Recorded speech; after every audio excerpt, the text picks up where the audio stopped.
So we are Co-Collective. We are a strategy and innovation company. We help we invent and reinvent brands and businesses using a proprietary methodology we have called Storydoing. And we'll come on and talk a little bit about, you'll see some strategy, some innovation, and some Storydoing in our presentation. So we started by looking at CVS, and as many of you probably know, earlier this year, CVS pulled a pretty bold move. They stopped selling cigarettes across all of their 7,600 stores. Now, it was bold because the move was estimated that it would lose them about $2 billion in revenue each year. Although, interestingly, a recent report has shown that the most recent sales are up nearly 10%. And so we would call that, at Co, we would call that a story-doing move.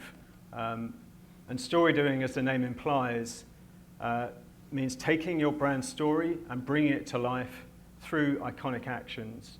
And so as we looked at CVS, what we wanted to do was understand how they could go from, how they could grow from a story-doing move to becoming a true story-doing company. Now, the good thing was, CVS already had a very clear stated quest. They wanted to help people on their path to better health. So how could we use this quest to drive all of their actions going forward? And how could retail strategy in particular help drive those actions? So we started with a sort of simple but really important innovation for the business. And we said from the beginning, we wanted CVS to move from a company focused on curative health to preventative health, and then use that to drive everything that we do. And it was interesting as we looked at this, and as we looked at the wider context, and there was a paradox that kind of emerged for us. So pharmacies, over time, their singular focus on health has kind of really shrunk as they've started to sell beauty products and household products and food. And conversely, at the same time, as we know, like culture and brands, they've increased their focus on health. And lots of non-health companies have moved into doing health products and creating health apps. And we have now like a whole plethora of these tools and systems and products which help people maintain their physical and mental health. So the challenge for kind of CVS was, should we see this new world as a competition or as a companion? And one of the things we said was, we didn't really want to add to this clutter. We didn't feel, CVS's role was to try and add more to these things, but really to try and understand how they can work with them and how they can kind of crunch all of people's existing behavior, crunch that all together, and then help them understand how they can make better life choices and better purchase choices. And really bring all of those things together to create a networked experience for better health. This experience is what we call Life Prescription, which is a unified system that connects all the ways that customers engage with CVS across different platforms. It connects how a person interacts when they're on the go, what it means to someone in store, what it means for families at home and communities at large. One of the things that this platform allows us to do is really understand these people by uniting all the data that they're already generating. This goes from purchase data, which CVS is already tracking, to biometric data, which will be pulled in from third-party apps and connected devices, and also medical data, which is really interesting because CVS is already protecting all of your medical data under HIPAA standards. So this protection is going to extend from your medical data to all your other data, making CVS a trusted place for you to actually, let them have access to all these things. What this enables us to do is actually understand, anticipate, and better serve the needs of our customers across all these different touch points. So let's see how it actually comes to life. All right. Through the biometric data, CVS is going to be able to know what you're doing in the moment and serve you contextual offers. So if you're on the run, CVS is going to say, hey, do you need a care package delivered within the hour? It's also going to power a smart subscription service, which is going to know what your personal needs are and anticipate them. So for instance, allergy season comes along, CVS is going to know what your preferred allergy medication is and actually deliver it to you ahead of your need. It's also going to power contextual experiences, like the Life Prescription Bar. This is an experience that we see starting off in the CVS stores, but then moving to relevant locations like gyms. What it allows you to do is scan your biometric data on the spot and also pull in all the data that you've been tracking so far.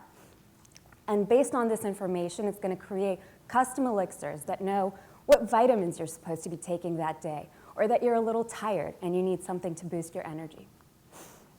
It's not just about delivering on your existing needs, it's also about helping you improve your health. So what we want to propose for CVS is actually helping people set health and fitness goals and actually follow through on them. So with the Life Prescription app, you're able to set goals and then track your progress through third-party data. And based on your progress, you actually get rewarded through CVS experiences. This is all really smart and intelligent, but you might find yourself asking, where did all the people go? The truth is that we see this experience as being completely integrated and putting people at the forefront. Actually, what we think Life Prescription enables people to do is have richer experiences when they're engaging with a live person. So in the store, one of the biggest innovations is that we're transforming your interaction with pharmacists from these people that are behind the counter who, they're just attached to the inventory. Now we're bringing them up front to the center of the store in what we're calling the care center. And here is a place that you get to talk not just to pharmacists, but to hair care experts, sports medicine experts, and you're able to set better goals and also review the data you've had so far to create better recommendations. And these people are incentivized not by pushing products on you, but on the better results that they achieve in the community. The experience is also extended through digital. So for instance, say you're sick, you can have a video consultation with an on-staff doctor and have all of your data ported into the video consultation for the best treatment recommendation. And we also think that there's a really interesting opportunity with transforming the delivery. Say you need medicine, it shouldn't just be a regular visit to the pharmacy or even a smarter delivery. We think this is an opportunity for an in-person house call where someone can actually see how you're doing and check in on you in person. And finally, if you've had treatment, you've had your antibiotics or whatever, someone from the CVS store is going to follow up with you personally through the app. So this is another opportunity for small touch points that give you a one-on-one expert care, whether in person or digitally. What this all ladders up to is transforming CVS from a retail space into a health partner who is there with you along the way. And that relationship becomes increasingly valuable the longer they've known you and the more they've served you.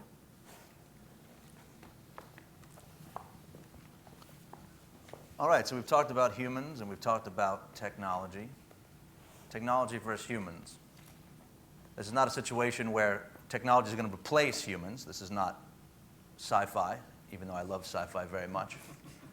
We're in a situation now where we're looking at two different sides here. We have the relationships, the warm, comforting relationships with humans in retail.